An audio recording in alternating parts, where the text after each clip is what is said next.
Moving on to our next session. They say there is an end to cure, but there is no end to care. The end of life deserves as much beauty, care, and respect as much as the beginning. There are multiple myths regarding palliative care, its scope, and its potential benefits, and I'm certain that our upcoming session will bust all those myths. May I call upon our esteemed chairpersons for the talk, Dr. Armida Fernandez ma'am and Dr. Pradnya Talodekar ma'am. Dr. Armida Fernandez ma'am has previously served as the professor and head of department neonatology as well as the dean at LTMGH. She has been the former director at Holy Family Hospital. She is the founder of Sneha and Rumila Palliative Care Center. Welcome, ma'am. Dr. Pradnya Talodekar is the project coordinator at the Department of Palliative Medicine, Tata Memorial Center, Mumbai. She has worked on multiple projects to develop various pediatric palliative care centers. Welcome, ma'am. May I now request the chairpersons to introduce our speaker for this talk, Dr. Radha Ghildiyal. I first want to thank you for making me a chairperson for two important reasons. One is to chair a session on which I'm very much involved in the last so many years. And second, to chair a session where two favorites, not only my favorite topic of now and the favorite person to talk on, and with Dr. Radha speaking on it. So Radha, she's the professor and head of pediatrics, chairperson of the complaints committee. What a dreadful position to be on. I don't envy you. And she is also the chairperson of the, what is that, EFI, whatever it stands, subcommittee, National Trainer for Lactation Management. So Radha, welcome, and so wonderful that you're going to talk on a subject that is palliative care. But you know, since I have the mic in my hand, I don't want to miss the opportunity of saying what I sincerely feel about palliative care. I think I've seen in the last so many years that I've been in practice, 60 years of being a doctor, I think pediatricians are the class by themselves of all the specialities you see. Because pediatricians have a soft heart, they care. And unlike other doctors, they spend time talking to the mother. So pediatricians are special. So I think palliative care is very much a part of pediatric practice. And I think all along we did a part of palliative care, but not really what palliative care means today. I also want to tell you that palliative care is a frightening word because we think it's end of life. We think it's cancer. No, palliative care is a whole spectrum of disease where in every NICU, we talked about every patient that was with all those dreadful infections, NICU patient, IPCU, all need palliative care because we're relieving them of pain. The patient of pain, the baby of pain, but also the mother. That's so important, who's suffering psychologically. That is the support they need, and all life-limiting. A child that may never live, a child that will live but be handicapped, have problems all their life. So that's the role of palliative care. And the third is, you can give her 1 minute extra because I'm talking too much. And the third is that, you know, what happens is, I want to say that Sion Hospital, this is my, you know, I'm part of this is my home. Proud to say that Sion Hospital is the first municipal medical institute to have introduced palliative care in adults. So we have an adult OPD. We go to the wards to see palliative care.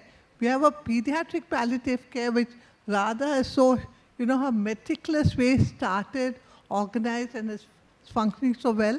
And we also have neonatal palliative care. So here we've started. And please remember, I may not be there in the next 10 years, but all of you who are there will know that palliative care is the future. And in future, you'll have degrees in palliative care. So we are one of the first institutes to start it. And I know Dr. Mohan Joshi is not there. I want to thank him and all the heads of departments to ensure palliative care is started. So Radha, welcome. And now the mic is yours. Thank you so much. Madam has made my work that much easier because I think she's put my whole lecture in a nutshell already. So thank you for that, ma'am.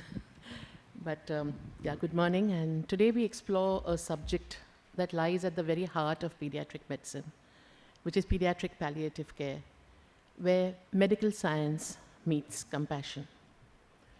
The flower that blooms in adversity is the most rare and beautiful of all. These are the lines from the Disney movie Mulan. And these come to mind when we think about pediatric palliative care, which ensures that even in the darkest of times, in the darkest journey, there is hope, there is compassion, there is love, there is strength, and there is resilience which comes to the fore. What is pediatric palliative care?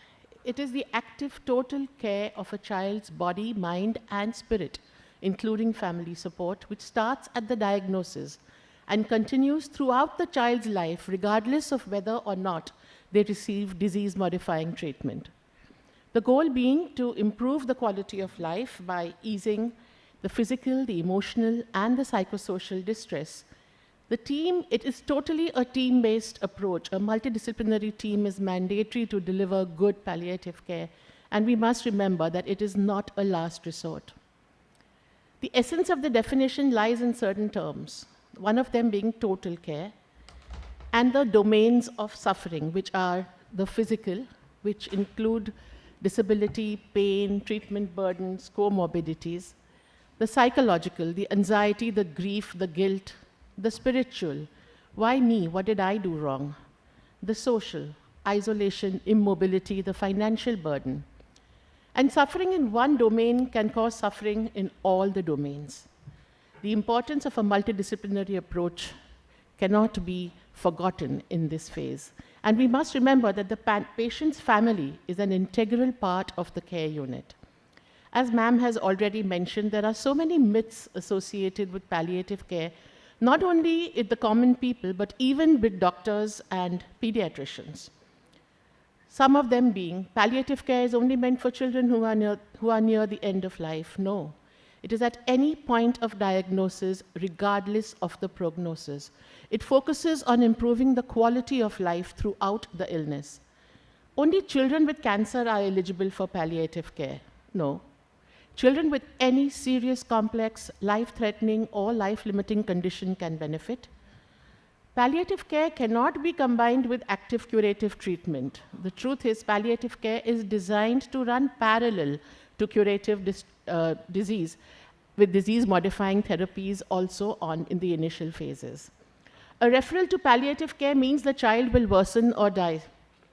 Palliative care does not hasten death. Rather, it helps reduce the distress and supports decision-making. The palliative care team will take over the child's primary medical team's role. Absolutely not. The palliative care team will work as an additional layer of care, collaborating with the primary specialists and definitely not replacing them. We owe it all to Dame Cicely Saunders, who was a trained nurse, social worker, and physician who planted the seeds, and over the years, palliative care has blossomed. Why does palliative care matter? Because a large subsection of pediatric patients suffer from chronic life-limiting and life-threatening conditions for which there is no proven cure.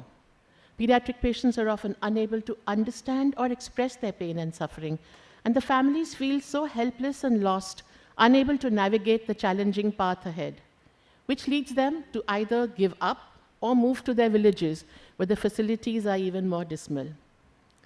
And there is a lack of awareness. And there's a lack of awareness not just in the community, but even among the medical fraternity. The goals of palliative care are centered around symptom relief and comfort, improving the quality of life, encouraging the participation in normal childhood activities for the child as far as possible, a family-centered approach supporting not just the parents, don't forget the caregivers and the siblings as well, both emotionally and practically. Communication and decision-making, provide honest, compassionate communication, help them make informed decisions. Coordination and continuity of care across settings, be it in a hospital, in a hospice, or even in the home setting. The multidisciplinary team does it all. End-of-life care. facilitate peaceful, dignified death, aligned with the family's values and preferences, and bereavement support to the family post-death. So who needs palliative care?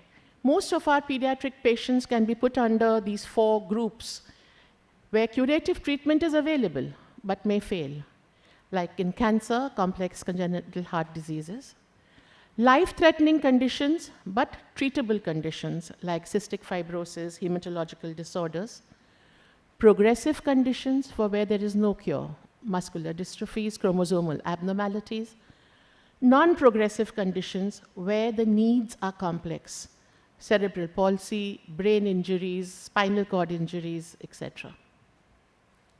If you look at this slide, practically every system that we deal with is shown. And there are conditions in each of them where the patients qualify and should receive palliative care, be it the cardiovascular system with cardiomyopathies, CNS and brain tumors, chronic lung diseases, neurological conditions like spinal muscular atrophies, the dystrophies, metabolic conditions, renal conditions like end-stage renal disease, end-stage liver disease, primary immunodeficiency disorders, and even perinatal and neonatal conditions, extreme prematurity with severe complications, hypoxic ischemic encephalopathy, major congenital anomalies. Palliative care is not limited to end of life. As seen in this slide, it begins early alongside curative treatment. It begins with curative treatment. Is the pointer not there? Is that a pointer? Okay, I'll just talk. It begins early alongside curative treatment and evolves along with the illness. As the disease progresses, the focus gradually shifts from cure to comfort, ending in end-of-life care and bereavement support. The continuum ensures holistic care across every stage. So if you look at the slide, in the initial stages, the treatment, the active disease-directed treatment is what is offered to the child. But as the disease progresses, as things get a little worse, it becomes more of palliative care and less of minimal disease-directed treatment till the time when you reach the end-of-life care stage, where it is no disease-directed treatment and the focus is on decreasing the suffering. The skin of compassion layered levels of palliative care is another way of looking at it. The epidermis being the primary level where you do your routine symptom relief, honest communication, and family support. The dermis, the second layer, which is specialist referral for total pain management, where you start talking to the parents and helping them to the transitioning from hospital care to home care. And we also focus on caregiver respite in this phase.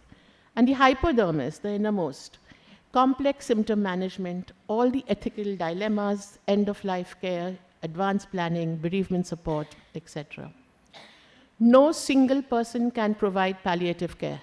It takes a coordinated team, each member with a particular role, but all of them united by empathy. With the patient and the family at the core, the team should have a doctor, a nurse, a physiotherapist, a psychologist. Community volunteers play an extremely important role, social workers and spiritual caregivers. Where then can palliative care be delivered? Anywhere. In your private clinics, in our OPDs, to the indoor patients in our wards, at home. I will be talking a little more about home care and in hospices, which unfortunately we do not have too many of in our city for pediatric palliative care. Home-based palliative care is where the services are taken to the doorstep of the patient. Why is it important? Because the child is in his own familiar environment, surrounded by the love of relatives, family, friends, neighbors, and the family member is usually available to nurse the sick. It is easy to access care, and community volunteers and social workers play an extremely important role in home-based care. And I must add over here that the Ramla Palliative Care Center and Sneha, which Fernandez Madam is the head of, a trustee of, the founder member of, does a wonderful job on providing this. There is a difference in the conventional approach to a patient and the palliative approach to a patient. Conventional approach focuses on curing the disease. The primary goal is to prolong life. continues aggressive treatment even when the benefits start declining. The side effects of treatment are often accepted to maintain curative intent. And the approach is basically focused on medical treatment. However, the palliative approach is the comfort, your focus is on comfort, relief, and overall well-being. The primary goal is to improve the quality of life, avoid burdensome treatments that reduce comfort, minimize suffering, and prioritize symptom control, a holistic care, physical, emotional, social, and spiritual. These are some of the common symptoms that we need to address when we are delivering palliative care. The commonest being pain, as also dyspnea, nausea, vomiting, constipation, diarrhea, tone abnormalities, anxiety, depression, sleep disturbances, feeding difficulties, the list goes on. In children, for pain management, it is difficult to assess pain, and so we have some scales available to us, like the Flack scale for infants and the Wong-Baker faces, which is shown in this slide for the young children. Of course, the older the child, more the mature, they can self-report as well. Family inputs are very, very important to interpret the non-verbal cues and the behavioral changes in the child. I know I'm guilty of not delivering difficult news the way it should have been in the last 36 years of my career. I'm sure all of us have at some stage or the other. How often have we stood at the bedside and told the mother or the grandmother or the father that, no, your child's not going to make it. It's a poor prognosis. How do we deliver difficult news? Remember the word spikes. That's how we look at it. The setting. The setting has to ensure privacy, not in a crowded ward. Involve key family members. Sit down, minimize interruptions. Have enough time to spend with the family. Assess the patient's or the caregiver's understanding of the situation before you start sharing the news. Ask how much they want to know and respect their preferences. This is particularly true in adult patients. Deliver information clearly, avoid jargon, speak their language such that they understand what you are trying to say. Respond empathetically to feelings, allowing silence. Silence speaks in this situation. Validating emotions and offering support. You would be surprised how much a gentle touch can heal.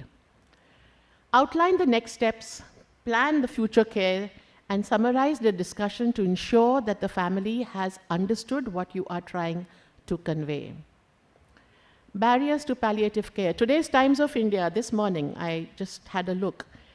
There are only 4 palliative care centers in our country which cater to a population of 10 million. And geographical issues are what is mentioned in that article as the reason, because there is no access to palliative care. The only state is Kerala, which is doing phenomenal work and is covering 92 to 94% of the children and parents and adults requiring palliative care in their state. We are far, far behind. So what are the barriers? Why is it that we are not doing or offering palliative care? The most important being the lack of awareness. Inadequate family and peer support systems, financial instability, but there are so many organizations who come forward wholeheartedly to support this cause. Unsafe and unsuitable housing conditions, poor access to rehabilitation services, barriers to transport for hospital visits or therapy, and lack of vocational support for the adolescent patients. You do not need anything special to start palliative care. You just have to have the heart. Caregiver support is essential to prevent burnout. And not just caregiver support. Here I would like to also include the healthcare workers. Burnout is something very, very real.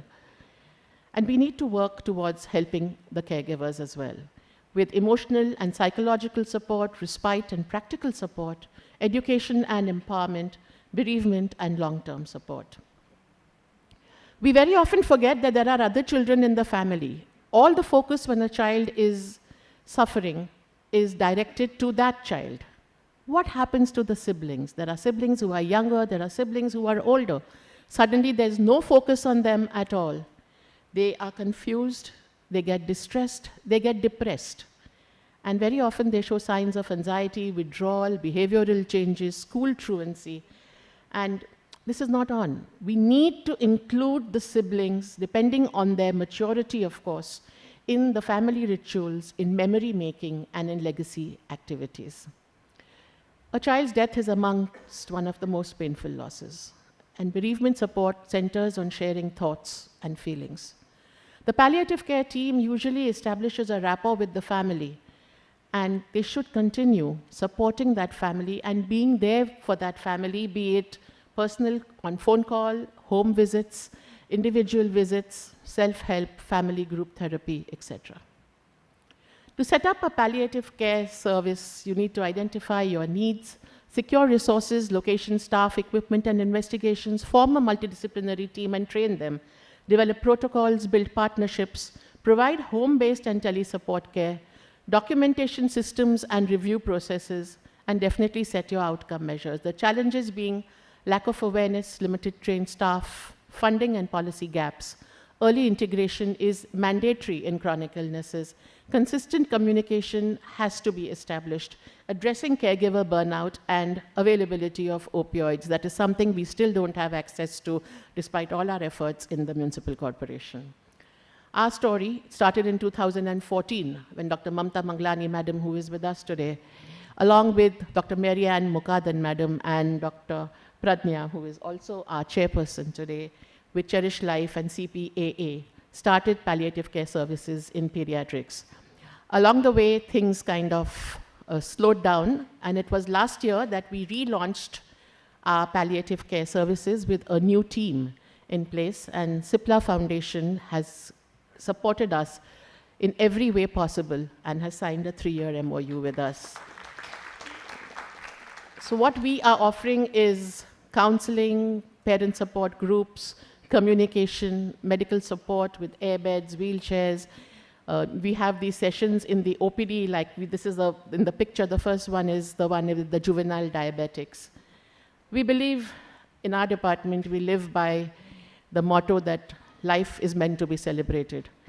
Yeah, sometimes we do celebrate a little more than we should, like having our get-together for the Sion alumni. But yes, we celebrate every festival. We celebrate every occasion. We celebrate every day.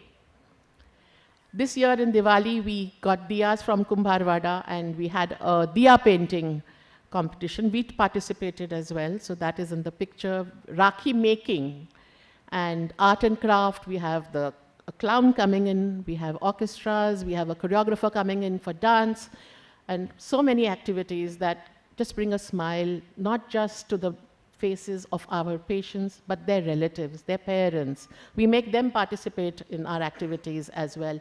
This is how we have progressed in 1 year. We have had 462 total new OPD registrations and 361 indoor patients. Thank you. Covering practically every system, not just HIV, thalassemia, CNS, name the system, we have patients referred from there. Letters like this give us hope, give us the courage to go on when we receive feedbacks. In fact, one of them is from a child who had passed away, whom we lost. And the family communicated thanking us for what we had done for them, and that made us go on. This is a Guillain-Barré syndrome who was ventilated for a month with a tracheostomy in PICU, who went home with the feeding tube, physiotherapy and care of the child taught to the parents. We kept in touch with them on the phone and through video conferencing, and this is the child now.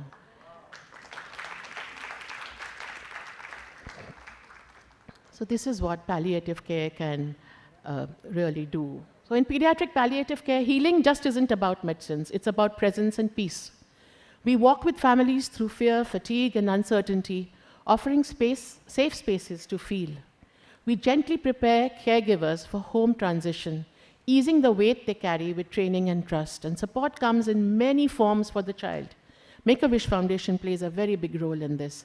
Be it a soft mattress, a wheelchair, a backrest, a toy, a book, a moment of relief. How have we as physicians evolved in our journey through palliative care? The change, gradual, from cure-focused treatment to care and communication based.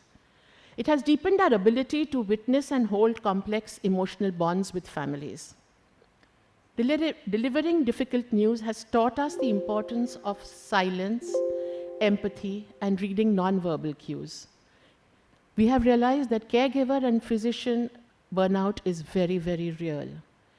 We learn to ease this burden, offering guidance, respite, and tangible support along the way. The way ahead is integrating palliative care in the undergraduate and postgraduate curriculum, which we have already done. Starting a fellowship and other certificate courses, which we hope to do to ensure that we have trained staff. Technology integration using tele and video conferencing, creating parent support groups, using social media to increase community awareness and participation. The national group, we just met last week, and we have planning to tap on Amitabh Bachchan to come forward and help spread the message. Enhance staff training and self-care, and of course, research is extremely important. To summarize, there are 7 C's to palliative care: compassion, communication, collaboration, coordination, continued learning, continuity of care, and care in the dying phase. In pediatric palliative care, we may not always change the destination. We can't usually. But we can profoundly change the journey. And often, that makes all the difference. Thank you so much.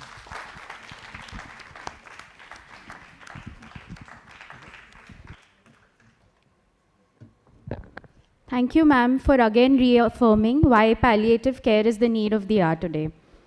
I would like to request our chairpersons to present our speaker, Radha ma'am, with a token of gratitude. Yes, ma'am.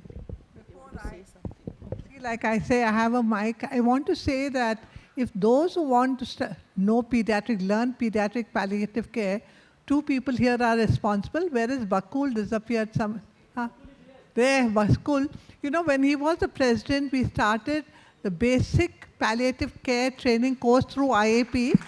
And also when Upendra was there, the advanced course in pediatric palliative care. Fortunately now, we have to get around every new president every year. The present president is very keen on palliative care. I want to tell you 2 things. We'll have courses in the next year on pediatric palliative care. And whoever's coming for the conference, we are having a panel discussion on palliative care. Usually when we say palliative care, everybody will be out of the hall. So if anybody is here attending the conference, please come for the panel discussion. This year it will be in Calcutta. Come for the panel discussion on pediatric palliative. And thank you to presidents. Between Sion Hospital and our presidents, we could do a lot for palliative. Now you can. Thank you, ma'am. I would like our chairpersons to present Radha ma'am, our speaker, with a token of appreciation. You give her the token, I'll give her a hug. Radha, it was wonderful.